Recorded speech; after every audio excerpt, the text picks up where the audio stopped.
Welcome to this presentation of the WRAM Data Broker. The WRAM Data Broker has been designed and implemented with a diverse number of target groups in mind. Researchers, members of the public, wildlife managers, and data owners, each of which have different requirements or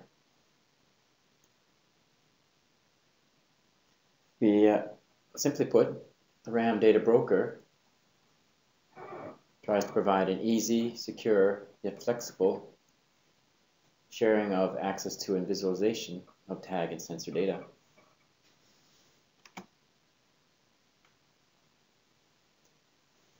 This presentation will provide an overview of the WRAM Data Broker.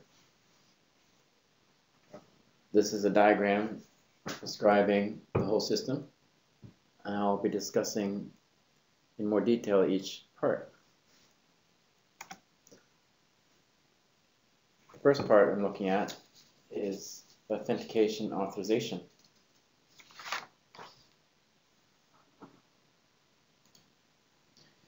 There are two levels of authentication and authorization in our system.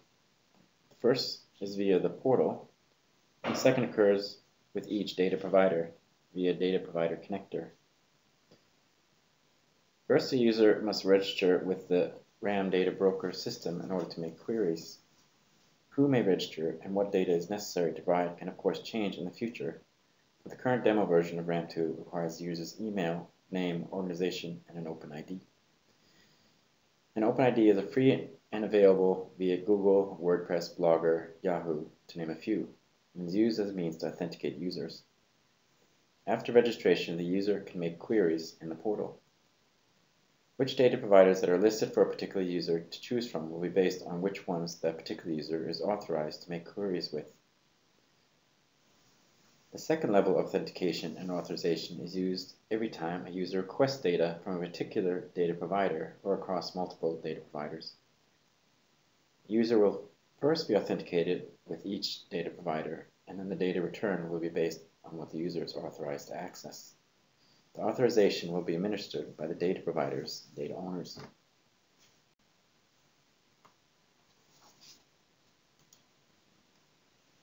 We'll now look at accessing data via the portal. An authenticated user can access data it is authorized to view by running a query in the portal. Currently, there's a fairly simple interface to define the query and to see results in tabular form or visualized on a map. The query is built up using a combination of drop-down menus, checkboxes, and a field where one can enter the max number of results to further refine one's query. There's a limit to how many results can be returned to the portal, so there is a third option of access data via the front-end database. Based on the user's role, the user can also be authorized to access a simple administration interface. Future versions will expand and refine both the user and admin interfaces. Later in this presentation, I will be showing a demo of our current working system.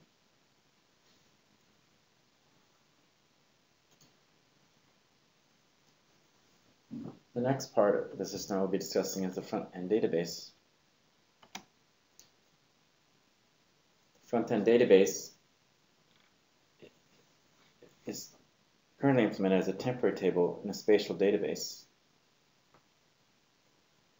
An option in the portal query interface allows one to have the result of a query be stored temporarily in a spatial database, which the user can then access using a tool of their choice, for instance ArcGIS, R, and so on, for a short period of time. Currently, there is a choice between using SQL Server 2012 or Postgres with PostGIS spatial database systems in the back end.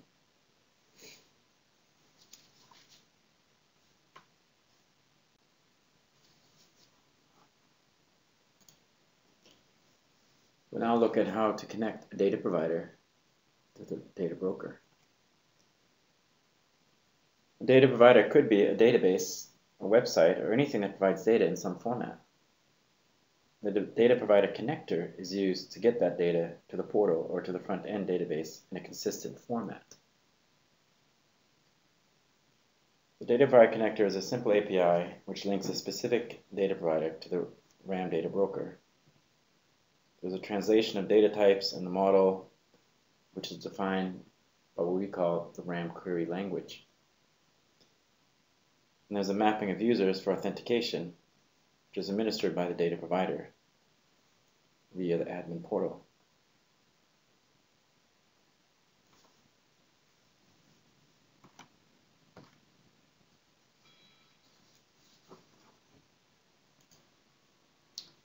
One feature of the WRAM Data Broker is that one can merge data from different data providers. This is simplified because we have already, with the data provider connector, the translator that is translating the data model and types into a common format that is used within our system. And in this way, we can merge data from multiple providers. This was a major goal of the data broker. Here's what the RAM2 web portal web page looks like. The link is listed there, ram-portal.data.slu.se. So I urge you to go give that a try, log in, register, do queries, merge data, use the front-end database to access larger amounts of data. You can also visualize on a map. There will be a separate demo presentation to show the steps and how to do all those things, if you'd like as well to check that out. Thank you very much. Now we've talked about what exists now in the demo and the current state of our system. But what does the future hold? Still focusing on having easy, secured, flexible sharing of access to and visualization of tag and sensor data. Well, so one of the large things that we'll be focusing on is getting aggregated data. Will be as part of the RAM2 project's cooperation with Swedish LifeWatch. Aggregated data will be provided to SLW on a regular basis. The WRAM Data Broker will have agreements with each data provider that will specify which data sets and at what level of aggregation the WRAM Data Broker will be authorized to provide to LifeWatch. The aggregation module is planned to be implemented during late spring and summer of 2013. Some more detailed description will be provided later. The preliminary design, though, has been proposed and uses a combination of some of LifeWatch's APIs and the data broker's current modules.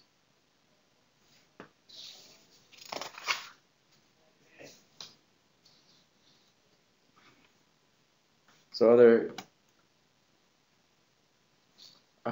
we'll be having, of course, more data providers, including environmental data, which one can visualize on the map or look in tabular form.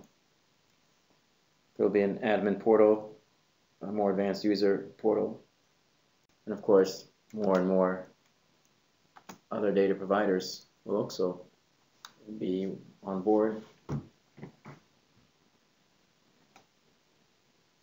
in summary, the WRAM Data Broker, easy, secure, and flexible sharing of access to and visualization of tag and sensor data.